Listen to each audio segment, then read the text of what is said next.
Welcome to Is That Homeopathy, where ancient wisdom meets modern healing. We're here to demystify homeopathy and share practical, heart centered insights for your holistic journey. Let's get into it.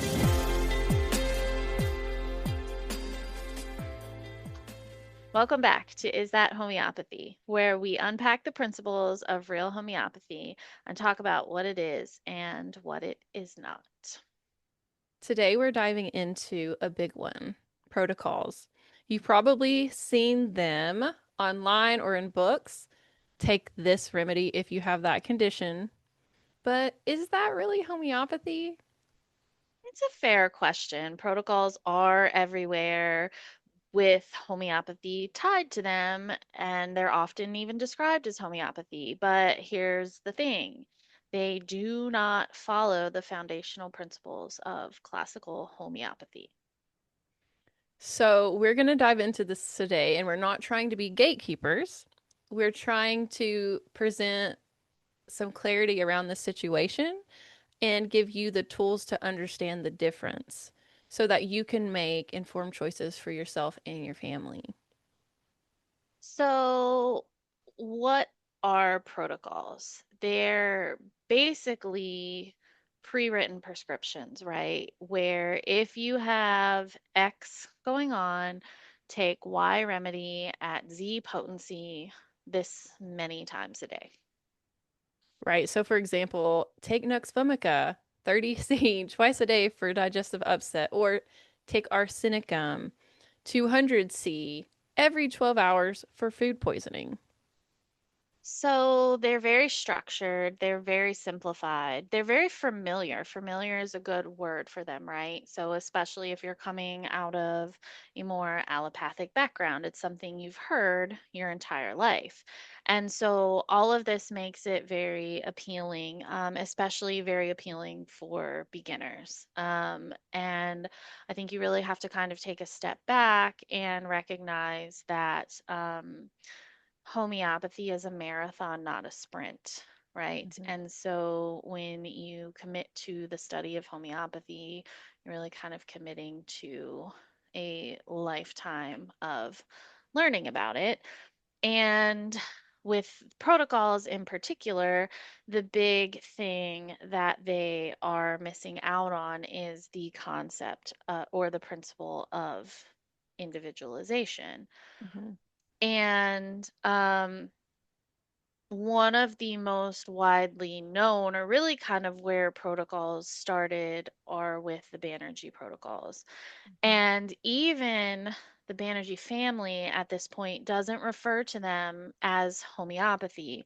And their family is well known in the homeopathic world. They have a lot of really well known homeopaths in their family, and they themselves do not refer to these protocols as homeopathy. So keep that in mind. Now, diving a little bit into these protocols, they were developed by a father-son team, and they were used in a very specific use case. They were used in a clinical setting in India, in the poorest parts of India, where the goal of the care of the patients in that clinic was not a complete restoration to health. Um, and the reason that was the goal was because it just simply was unrealistic with the lack of resources within the population that they were treating. And so the father son duo um, came up with this to treat these people, to get them to a point where they could continue living, understanding that they would never be able to completely heal from all of the different things that they had going on simply because of the living conditions that they experienced. And I think that that's really important to understand where protocols came from and where you can use protocols and where you should not be using protocols. Because in the country that we are in, There are a lot of places where the goal can be a restoration to complete health. Not Hmm. necessarily in all instances, but in a significant number of instances, the goal can be that complete restoration of health. And so, based off of that alone, we would really want to be avoiding these protocols. Um, so, when we circle that back then to classical homeopathy, and we look at the fact that classical homeopathy is built around these four key principles, right? We covered them in our last episode: the law of similars, the law of the minimum dose, the totality of symptoms, and the individualization, right? Hmm. Um, Right. So if 10 people all have seasonal allergies, a protocol might say give give them all Sabadilla, but classical homeopathy might choose Sabadilla for one, Pulsatilla for another, or Natmer for someone else entirely. So depending on their specific picture, the remedy is going to be different. Um, so, a lot of people might think, "Oh, I took the remedy that the protocol suggested and it didn't work, so homeopathy doesn't work." And it's important to talk about this because we have people going around with this belief that it doesn't work and it's because of a protocol and they did not match the remedy picture that was suggested for that protocol because their symptoms expression were different than the average expression of that. So sometimes these protocols will work if they match that person. And so there are a lot of times, the remedy might well be the one that's suggested in the protocol. But, individualization, it misses the mark there, but also the minimum dose, because a lot of times they'll say, take this for a month, and they're giving these extremely high potencies for long periods of time. And maybe that person really only needed a single dose, and now they're starting to feel better, but the protocol is actually telling them to keep taking it. And now we're going to start seeing kind of those negative effects of taking a remedy that you do not need for an extended period of time. So, it's not classical homeopathy, and homeopathy should not be judged based on this imperfect model that protocols are presenting. yeah, so the protocols themselves really kind of paint a picture with broad strokes, right? Like Mm-hmm. you're using a roller doing the walls of your bedroom as opposed to using a smaller brush going around the edges, more of that like fine painting, which is where classical homeopathy really shines. And I think you really kind of touched on it with, where these protocols fall short. And you Right. had mentioned they're really falling short on that individualized aspect, right? And Right. so can you touch on that a little bit more, maybe? Like where like the individualization, like Mm-hmm. with skipping that, like why that's Right. such a big deal. So one person that may also have the same definable thing, right? May be Mm-hmm. presenting symptoms that are weepy, clingy, and changeable.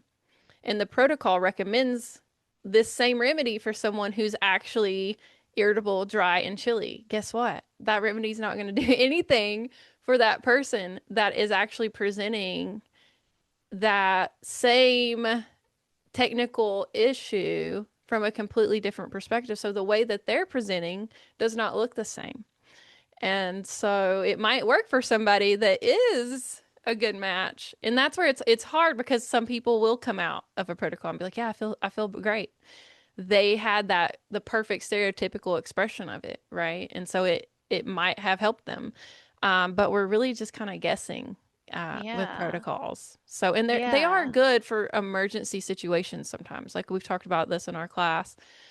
Um, with arnica, because if you get hit with something and you have an impact trauma, arnica is a pretty good remedy just to have on hand that you can almost give as a protocol. Like, I got hit, I'm bruising, it's hurting, just give the arnica, right? But once that issue starts to set in and that individual starts to have these other symptoms that are presented because of that blunt force trauma, well, we just missed that the mark of arnica, and now it's no longer going to be, it might still be the remedy, but it might not, right? So in emergency situations, sometimes protocols can be helpful. Uh, but I wouldn't recommend them overall outside of that. Yeah, and so I think, kind of in some, like when the protocols do work, Hmm. you're getting lucky, right? Right. Save for cases where you are using them. And I don't even know, honestly, I don't even know that our teachers would call these protocols where you have instances where because you have a human body Right. that you experience symptoms the same, right? Like your Right. example of the blunt force trauma. Like if you get hit with something as a human, it is more likely than not that you are going to bruise, right? Right. And so I think in those instances, and very strictly those instances, is Hmm. where you would have the if this happens, take this. And most of those, would you agree, most of those tend to fall in that first aid category, Oh, where, absolutely. like, if you hit your nose and you have a nosebleed, you're likely going to want to look at phosphorus or arnica. If Right. you get hit with, I don't know, a baseball in the shin, like you're gonna have bruising, you're gonna have pain. So your first quick go-to is gonna be arnica kind of thing, Right. right? Like it feels like most of those fall into that first aid category before you really start experiencing, like you said, that individualization Right. piece of it.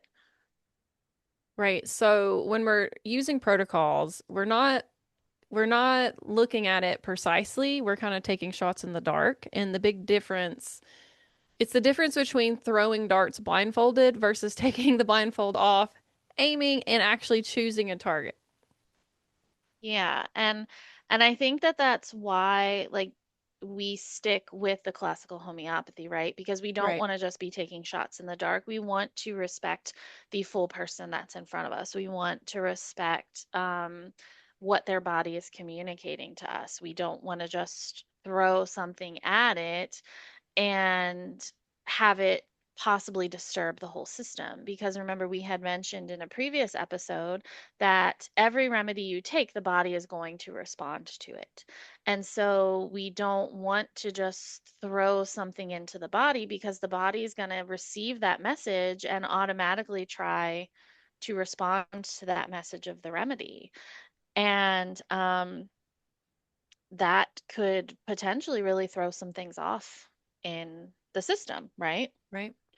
So, viewing it from this classical standpoint, it might take a little bit more time, a little bit more listening, a little bit more skill, but the results are more lasting and often a lot more profound in the long run.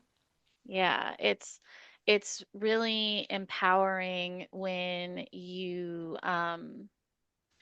listen to the body and you respond to the messages that the body is telling you and you observe it and you make your decisions based off of those observations, right? Not just based off of memorizing charts. Right. And although I get the desire to have more convenience, right?